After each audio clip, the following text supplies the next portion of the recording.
जय हिंद दोस्तों। आज एक बहुत ही महत्वपूर्ण टॉपिक पर बात करने वाला हूं। दोस्तों, जब आप घर का कंस्ट्रक्शन का काम कराते हो तो आप कुछ छोटी छोटी गलतियां कर देते हो। दोस्तों, आज इसी महत्वपूर्ण टॉपिक पर बात करने वाला हूं। दोस्तों, जैसे कि आपका घर का काम स्टार्ट हो जाता है, फाउंडेशन कंप्लीट हो जाने के बाद आप ग्राउंड फ्लोर के कॉलम कास्ट कर लेते हो।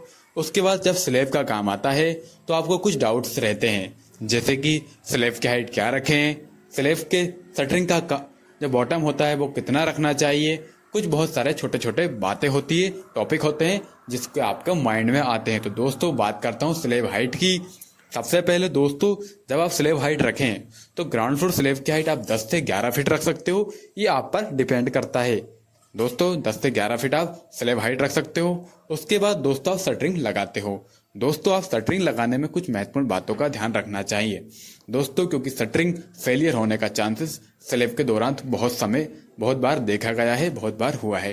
तो कुछ महत्वपूर्ण बातें हैं जिनका आप ध्यान में रखोगे तो आपका छत मजबूत भी बनेगा और स्ट्रांग रहेगा, और आपका इस प्रकार की स्थिति कभी नहीं आएगी कि आपकी शटरिंग फेल हो जाए। दोस्तों, सबसे पहले आपको करना क्या है, प्रॉपर अच्छी शटरिंग लगवानी चाहिए। स्लैब कास्टिंग से पहले प्रॉपर अच्छी शटरिंग लगवाइए, प्रॉपर उसमें ऑयलिंग वर्क करिए। दोस्तों, सबसे पहले शटरिंग के बॉटम फिक्स करिए। शटरिंग के बॉटम मजबूत होने चाहिए, क्योंकि बीम का जो लोड होता है शटरिंग के बॉटम पर ही आता है, बीम के बॉटम पर ही आता है। और शटरिंग दोस्तों, आप या तो जो स्टील की होती है वो प्रोवाइड कर रहे हो तो अच्छा बात है, प्लाई से फिनिशिंग अच्छी आती है। तो आप अगर प्लाई की यूज कर रहे हो तो वो भी बेहतरीन क्वालिटी की मिलती है। मार्केट में बहुत सारी अच्छी अच्छी क्वालिटी की शटरिंग मिलती है। तो दोस्तों, आप यह ध्यान रखें कि आप कौन सी शटरिंग यूज कर रहे हो। सबसे पहले अगर कॉन्ट्रैक्टर को आपने काम दिया है तो इस बात का भी आप चर्चा कर लेना चाहिए कि हम किस शटरिंग में हमारा स्लैब कास्टिंग होगा। तो इससे आपको एक आइडिया लग जाएगा और आप इसके बारे में जान सकते हो अच्छे से। दोस्तों, शटरिंग लग जाने के बाद जब सरिया का काम होता है दोस्तों, शटरिंग में प्रॉपर ऑयलिंग वर्क करने के बाद टेपिंग वर्क कर देना चाहिए। दोस्तों, आपको प्रॉपर टेप भी लगवाना चाहिए, जिससे होगा क्या, जो स्लैरी होती है वो बाहर नहीं जाएगी और आपके छत में अच्छी फिनिशिंग भी आएगी और मजबूती भी आएगी। दोस्तों, इसके बाद जो रेनफोर्समेंट का वर्क आप स्लैब में करवाते हो तो आप कुछ महत्वपूर्ण बातों का ध्यान रखना चाहिए। लोकल कंस्ट्रक्शन में, गांवों में, विलेजेस एरिया में होता क्या है कि इन बातों को मद्देनजर नहीं रखा जाता है और इन बातों को भुला दिया जाता है, इन बातों को इग्नोर कर दिया जाता है, इन पर कोई फोकस नहीं करता है। तो दोस्तों, इस बारे में बताता हूँ, इस बात को आप विशेष ध्यान रखें कि आपको जब भी छत बनवाएं लोकल कंस्ट्रक्शन में या आप अपना घर बनवा रहे हो तो आप इन बातों का ध्यान रखें। दोस्तों, सबसे पहले प्रॉपर आपको छत में जो सरिया प्रोवाइड करना चाहिए वो आपकी चॉइस पर भी डिपेंड करता है। आप 8 mm या 10 mm डाया का सरिया प्रोवाइड कर सकते हो। जैसे लोकल एरिया में 10 से 12 mm का सरिया और 8 mm का सरिया प्रोवाइड किया जाता है। तो दोस्तों, प्रॉपर क्रैंक बार जरूर प्रोवाइड कीजिए। दोस्तों, जब भी छत का सरिया बंधे तो प्रॉपर क्रैंक बार हमारी छत में प्रोवाइड होने चाहिए, जिससे लोड अच्छे से डिस्ट्रीब्यूट होता है। इस बात का आपको ध्यान रखना होता है। दोस्तों, बीम में अक्सर ग्रामीण क्षेत्रों में, विलेजेस एरिया में, लोकल एरिया में होता क्या है कि जो बीम बांधते हैं तो प्रॉपर सीधा ही बीम बांध दिया जाता है, उसमें डेवलपमेंट लेंथ प्रोवाइड नहीं की जाती है। एल टाइप का जो बनता है वो प्रोवाइड नहीं किया जाता है। दोस्तों, इससे हमारे घर पे बहुत सारा इफेक्ट पड़ता है, हमारा लोड अच्छे से एग्जीक्यूट नहीं हो पाता है। इस बात का भी आपको ध्यान रखना चाहिए कि प्रॉपर डेवलपमेंट लेंथ प्रोवाइड करना चाहिए बीम में, जिससे हमारा लोड अच्छे से एग्जीक्यूट हो पाए, अच्छे से डिस्ट्रीब्यूट हो पाए, हमारा बिल्डिंग का लोड अच्छे से एक्यूरेट बना रहे।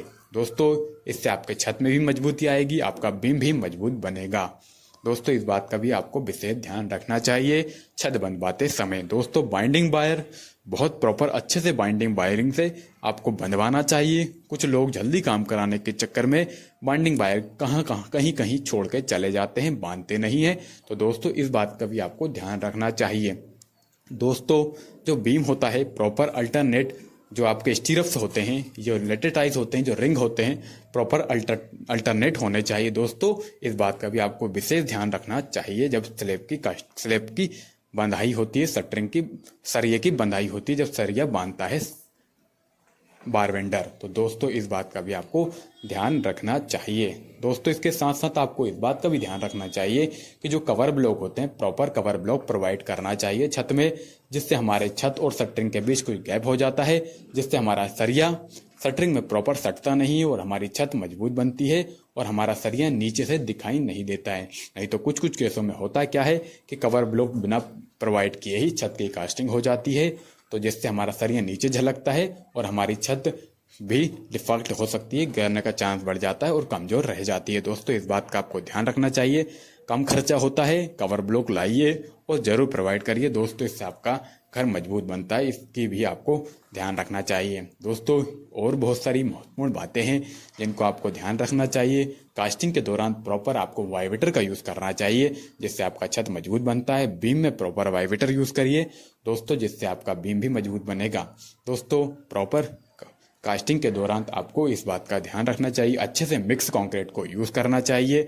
प्रॉपर जो दोस्तों केमिकल सीमेंट जो केमिकल का भी यूज़ करना चाहिए, जो डॉक्टर फिक्सिंग का LW+ 101 होता है, आप उसको कंक्रीट में मिलाकर यूज़ कर सकते हो, जिससे आपकी RCC जो होती है, जो कंक्रीट होता है, वो अच्छे से उसका नेचर अच्छा हो जाता है, उसकी स्ट्रेंथ बढ़ जाती है और उसकी क्वालिटी भी इफेक्ट पड़ता है। दोस्तों इस बात का भी आपको ध्यान रखना चाहिए। कुछ महत्वपूर्ण बातें हैं, इनका आपको ध्यान रखकर ही स्लैब की कास्टिंग करानी चाहिए। दोस्तों इसके साथ साथ कुछ एक महत्वपूर्ण बात और मैं बताने वाला हूँ, वाइब्रेटर का यूज़ तो करिए ही, उसके साथ साथ जो दोस्तों सीमेंट होती है वो भी वाटरप्रूफ सीमेंट यूज़ करिए, जिससे आपका छत मजबूत बनता है। दोस्तों घर आप एक बार बनाते हो तो एक बार भले ही कॉस्ट ज़्यादा लगे, पर मजबूती के हिसाब से आप इन बातों का भी ध्यान रखें। दोस्तों इन्हीं महत्वपूर्ण बातों को ध्यान रखकर आपको छत की कास्टिंग करानी चाहिए। इस बातों को इग्नोर करोगे तो दोस्तों अभी तो नहीं, बाद में आपको इफेक्ट देखने को मिल सकता है। दोस्तों लीकेज की समस्या आपकी छत में बहुत सी बार आ जाती है, तो कुछ महत्वपूर्ण इन्हीं कारणों की वजह से छत में लीकेज आ जाता है। इन चीज़ों को अपन इग्नोर कर देते हैं। तो दोस्तों अगर आप अपना घर बना रहे हो या बनवाने की सोच रहे हो तो इन बातों का आप ध्यान रखिए। दोस्तों मेरी वीडियो आपको अच्छी लगे तो इसको शेयर जरूर कीजिए और हमारे चैनल को सब्सक्राइब जरूर कीजिए, लाइक जरूर कीजिए। धन्यवाद दोस्तों, जय हिंद, आपका दिन मंगलमय हो।